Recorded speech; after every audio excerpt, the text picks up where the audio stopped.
ಕಲ್ಯಾಣ ಕರ್ನಾಟಕ ಅಭಿವೃದ್ಧಿ ಮಂಡಳಿಯಿಂದ ಹರಪನಹಳ್ಳಿ ಕ್ಷೇತ್ರಕ್ಕೆ 6 ಕೆಪಿಎಸ್ ಶಾಲೆಗಳು ಮಂಜೂರಾಗಿವೆ ಅಂತ ಶಾಸಕಿ ಎಂಪಿ ಲತಾ ಮಲ್ಲಿಕಾರ್ಜುನ್ ಹೇಳಿದರು.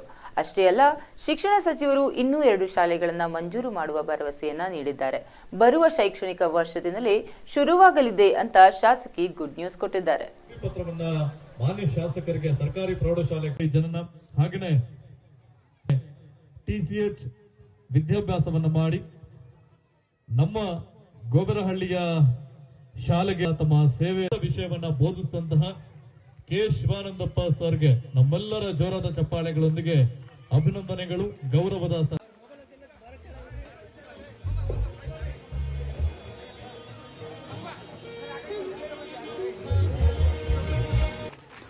ಕೆಕೆಆರ್ಡಿಬಿಯಿಂದ 3 ಬಂದಿದೆ ಕೆಪಿಎಸ್.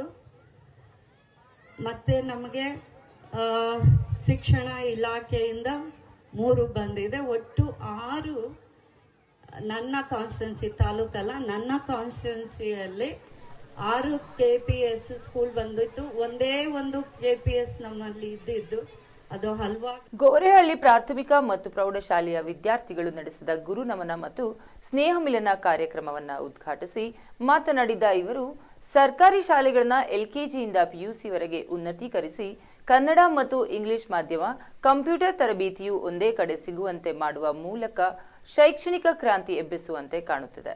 ನೀವು ಒಂದೇ ಕ್ಯಾಂಪಸ್ ಅಲ್ಲಿ LKG to 12th ಸ್ಟ್ಯಾಂಡರ್ಡ್ ವರೆಗೂ ಮಕ್ಕಳು ಓದೋದ್ರಿಂದ ನಮ್ಮ ತಾಯಂದ್ರು ತುಂಬಾ ಸಂತೋಷದಿದ್ದಾರೆ ಅಂತ ತಿಳ್ಕೊಂಡಿದೆ.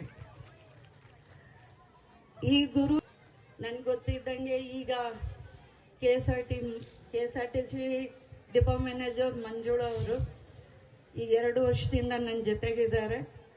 ಅವರು ಬೆಂಗಳೂರಲ್ಲಿ ಇದ್ರು, ಈಗ ಹೋಗ್ತೀನಿ ಬೆಂಗಳೂರಿಗೆ ಅಂತಾರೆ. ಇಲ್ಲ, ನನ್ನ ಪಿರಿಯಡ್ ಮುಗಿಯೋವರೆಗೂ ಇರಿ ಅಂತ ಹೇಳ್ತಾ ಇದ್ದೀನಿ. ಯಾಕಂದ್ರೆ ಯಾರು ಕೆಲಸ ಮಾಡ್ತಾರೋ ಅವ್ರ ಬಗ್ಗೆ ನನಗೆ ಅಭಿಮಾನ ಜಾಸ್ತಿ ಇದೆ.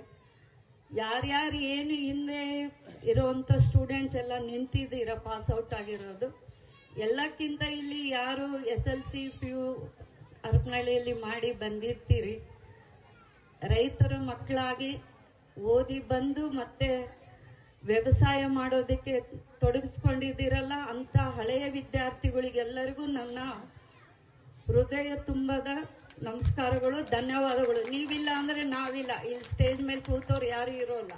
ಧನ್ಯವಾದಗಳು. ಎಲ್ಲ ಸನ್ಮಾನವನ್ನು ನೆರವೇರಿಸಿದಂತ ಎಲ್ಲ ಅತಿಥಿಗಳಿಗೆ ಧನ್ಯವಾದಗಳು. ಹಾಗೆ ಸನ್ಮಾನಿತರಿಗೆ ಅಭಿನಂದನೆಗಳನ್ನು ವ್ಯಕ್ತಪಡಿಸುವ ಇದೊಂದು ಮನವಿ ಪತ್ರವನ್ನ ಮಾನ್ಯ ಶಾಸಕರಿಗೆ ಸರ್ಕಾರಿ ಪ್ರೌಢಶಾಲೆ ಜನನ ಹಾಗೆಯೇ TCH ವಿದ್ಯಾಭ್ಯಾಸವನ್ನು ಮಾಡಿ